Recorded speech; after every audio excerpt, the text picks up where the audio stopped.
Hello दोस्तों, स्वागत है आपका फिर से एक नई वीडियो पर। और लेकर आ चुके हैं हम फार्मासिस्ट रिगार्डिंग, जो कि आपको पता है आपकी इस समय आरआरबी की वैकेंसी की भाई यहाँ पर एप्लीकेशन फॉर्म भरे जा रहे हैं। उसी से रिलेटेड आपसे कुछ क्वेश्चन आप लोगों के द्वारा पूछे गए थे, उन्हीं का आंसर यहाँ पर रेलवे रिक्रूटमेंट बोर्ड ने यहाँ पर किया है, जो कि आपको इंग्लिश और हिंदी दोनों भाषाओं में देखने को मिलेंगे। अब जैसे कि दोस्तों आपको पता है कि 17 अगस्त से आप लोगों के फॉर्म स्टार्ट हो गए हैं और जो कि आपके 16 सितंबर तक आपके फॉर्म को भरा जाएगा। ये दोस्तों आपको बताने की ज़रूरत नहीं है, ये आप लोगों को बहुत अच्छे से पहले से ही पता हुआ है। अगला क्वेश्चन यहाँ पर पूछा गया था कि what are the dates for modification of application. तो दोस्तों यहाँ पर मैं बता दूँ, यहाँ पर आंसर को पढ़ने की भी ज़रूरत नहीं है, यहाँ पर मैं ही बता देता हूँ कि 17 सितंबर से लेके 26 सितंबर तक आप यहाँ पर अपने फॉर्म में चेंज वगैरह कर सकते हो। यानी कि मान लो अभी आपने कोई फॉर्म भरा है आरआरबी का, उसमें आपसे कोई गलती हो गई है, आपने सबमिट कर दिया, आपने पेमेंट कटा दिया। अब आपने देखा कि भाई मैंने ये गलती अपने फॉर्म में कर दी, अब आप उसका करेक्शन कैसे कर सकते हो? तो भाई आपको क्या करना होगा, करेक्शन के लिए आपको 250 रुपये पहले पे करना होगा। उसके बाद आप जो भी मॉडिफाई करना चाहते हैं अपने फॉर्म में वो आप मॉडिफाई कर पाएंगे। बस शर्त यह है दोस्तों कि हर एक बार चेंज करने पर आपको 250 रुपये पे करने होंगे। ये यहाँ पर शर्त रखी गई है। दोस्तों यहाँ पर दूसरी शर्त ये रखी गई है कि आप अपना ईमेल आईडी और अपना मोबाइल नंबर और अपनी आरआरबी, ये 3 चीज़ें आप चेंज नहीं कर सकते। क्योंकि भाई अगर आपने एक बार जो चीज़ ये सिलेक्ट कर ली है वही रहेगी। जैसे आरआरबी, मान लो अगर आपने आरआरबी बेंगलोर चुना है, अगर आपने आरआरबी चेन्नई चुना है, अगर आपने आरआरबी कोलकाता चुना है, तो दोस्तों ये आप एक बार ही चुन ले, अच्छा रहेगा। बाद में आप इसको चेंज नहीं कर पाओगे, यहाँ पर ऐसा कुछ बोला गया। दोस्तों यहाँ पर अगला क्वेश्चन पूछा जा रहा है कि my final result are expected after 16 September 2024, can I apply? तो भाई यहाँ पर बहुत सारे स्टूडेंट, यहाँ पर एक क्वेश्चन उनका ज़रूर होगा। अब मैं यहाँ पर एग्जाम्पल के लिए आपको और अच्छे से समझा देता हूँ। यहाँ पर मान लो कोई अगर स्टूडेंट डी फार्मा का है या बी फार्मा का है, उसको लगता है कि मेरा रिजल्ट जो है वो 16 तारीख तक आ जाएगा, ठीक है, क्या मैं अप्लाई कर सकता हूँ? तो दोस्तों आप यहाँ पर अप्लाई नहीं कर पाओगे। साफ साफ यहाँ पर रेलवे रिक्रूटमेंट बोल रखा है कि no candidate waiting for final result of prescribed educational technical qualification are not eligible to apply.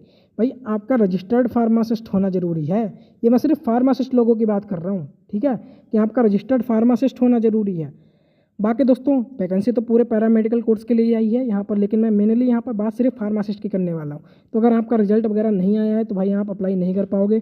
आपका रजिस्टर्ड फार्मासिस्ट होना बहुत ज़्यादा ज़रूरी है, ठीक है। तो दोस्तों यहाँ पर यह बोला गया है कि I have created an account for CEN 124, should I create another account for CEN 424?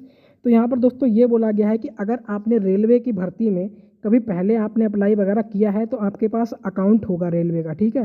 तो दोस्तों आपको अकाउंट बनाने की कोई ज़रूरत नहीं है। अगर आप बिल्कुल फ्रेश हो, अगर आपने कभी भी रेलवे के किसी भी एग्ज़ाम में कोई फॉर्म अप्लाई नहीं करा है, तब आपको दोस्तों अकाउंट बनाना होगा। उसके बाद ही आप किसी फॉर्म को अप्लाई कर सकते हो। तो दोस्तों क्या प्रोसीजर रहेगा अकाउंट क्रिएट करने का, वो यहाँ पर देख सकते हो। उसके बाद क्वेश्चन ये करा गया है, can I edit the create an account detail? तो भाई यहाँ पर अगर आपने एक बार अपना अकाउंट बना लिया, क्या आप उसमें कोई एडिट वगैरह कर पाओगे?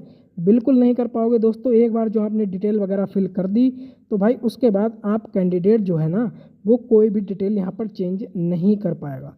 क्या प्रोसीजर रहेगा वो यहाँ पर ये लिखा है, आप पढ़ लेना। ये आपको हमारे टेलीग्राम चैनल पर नोटिस एक बार दे दिया जाएगा, वहाँ से आप इसको देख लेना, ठीक है। उसके बाद दोस्तों क्या प्रोसीजर रहेगा लॉगिन का वो देख लो। लेकिन दोस्तों मैं आपको यहाँ पर इंपॉर्टेंट चीज़ें ही बता सकता हूँ, क्योंकि ज़्यादा कुछ और बताऊँगा तो वीडियो काफ़ी लंबी हो जाएगी और बोरिंग भी हो सकती है, ठीक है। इसीलिए आपको इंपॉर्टेंट बातें यहाँ पर मैं बताने वाला हूँ।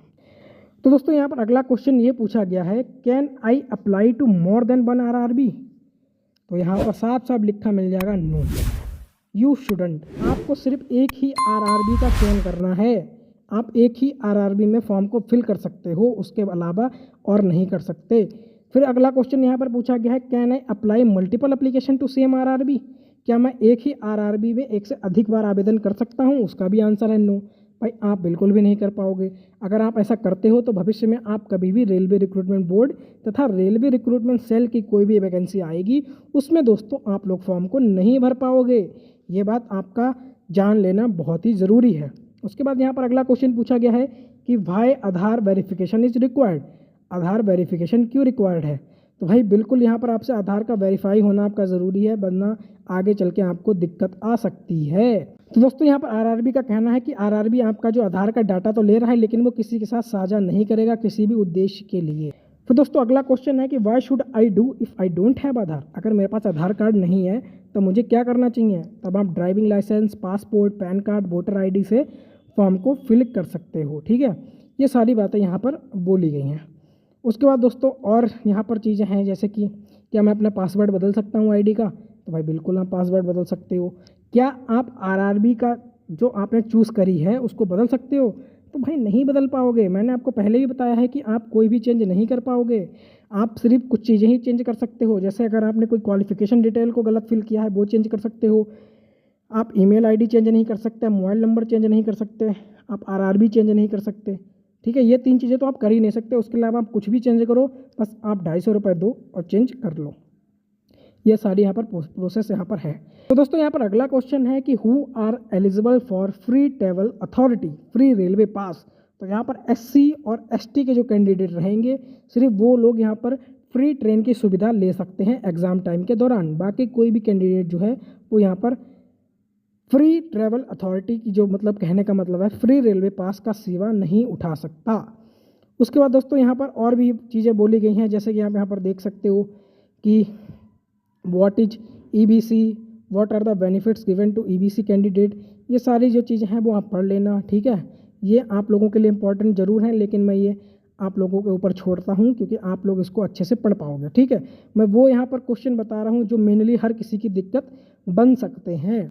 अब जैसा कि दोस्तों यहाँ पर लिखा है who all are eligible for refund of fees, शुल्क वापसी के लिए कौन पात्र है। तो मैं बता दूं कि आप लोग जैसे कि अनरिजर्व कैटेगरी के 500 रुपये लोग पे कर रहे हैं, SC ST के 250 रुपये पे कर रहे हैं, तो भाई ये आपके सब रिफंड हो जाएंगे। जैसे ही आप एक बार CBT में पेपर दे दोगे, यानी कंप्यूटर बेस्ड टेस्ट में एक बार बैठ जाओगे, उसके बाद ये आपके पैसे जो हैं वो दोस्तों रिफंड हो जाएंगे आपके। वो कैसे होंगे? अब जैसे आप फॉर्म को भर रहे हो ना, तो आपसे वहाँ पर बैंक अकाउंट की डिटेल मांगी जा रही है। तो वो डिटेल इसीलिए मांगी जा रही है कि अगर आप एक बार पेपर में बैठ जाते हो, आप CBT मोड से अपना पेपर दे देते हो, उसके बाद दोस्तों आपके जो पैसे हैं, आपके जो अमाउंट है वो आपका उस अकाउंट में क्रेडिट कर दिया जाएगा जो आपने फॉर्म भरते टाइम अपना बैंक अकाउंट नंबर दिया था। यही सारी बातें हैं। और दोस्तों इंपॉर्टेंट बातें और भी क्या है यहाँ पर, साइज़ देख लो। यहाँ पर फ़ोटो कौन सी कितनी KB में होना चाहिए, क्या रहेगा, ये आप यहाँ से देख लेना। ये मुझे नहीं लगता बताने की आप लोगों को ज़रूरत है। उसके बाद दोस्तों यहाँ पर है what is the pattern and syllabus of CBT। ये दोस्तों मैंने आपकी पिछली वीडियोस में बता रखा है कि आपका क्या सिलेबस है, क्या पैटर्न है, वो सब आपको मैंने बता रखा है। उसके बाद दोस्तों यहाँ पर है निगेटिव मार्किंग, 1/3 की आपकी निगेटिव मार्किंग है। आप लोगों को बहुत अच्छे से पता है, यहाँ पर कोई दिक्कत नहीं आनी चाहिए। बाकी दोस्तों ये है क्या आप जो आपने फॉर्म को भरा है उसका प्रिंट आउट ले सकते हो? तो बिल्कुल भाई, प्रिंट आउट लेने में कोई दिक्कत नहीं होती है, वो आप अपने प्रिंट आउट ले सकते हो और उसका आप बाद में प्रिंट आउट निकलवा भी सकते हो, क्योंकि आपके पास ये चीज़ें होनी ज़रूरी हैं। तो दोस्तों यही सारी चीज़ें रही आपकी इंपॉर्टेंट जो मैंने आपको बता दी। बाकी ये जो नोटिस हमारे टेलीग्राम चैनल पर आपको मिल जाएगा, वहाँ से आप इसको देख लेना और अच्छे से समझ लेना। तो दोस्तों बाकी अगर आपको और भी कोई दिक्कत हो तो आप वीडियो के कमेंट बॉक्स में कमेंट कर देना, आपका रिप्लाई वहाँ पर दे दिया जाएगा। तब तक के लिए दोस्तों मिलते हैं आपसे नेक्स्ट वीडियो में। अपना ध्यान रखें, सुरक्षित रहें।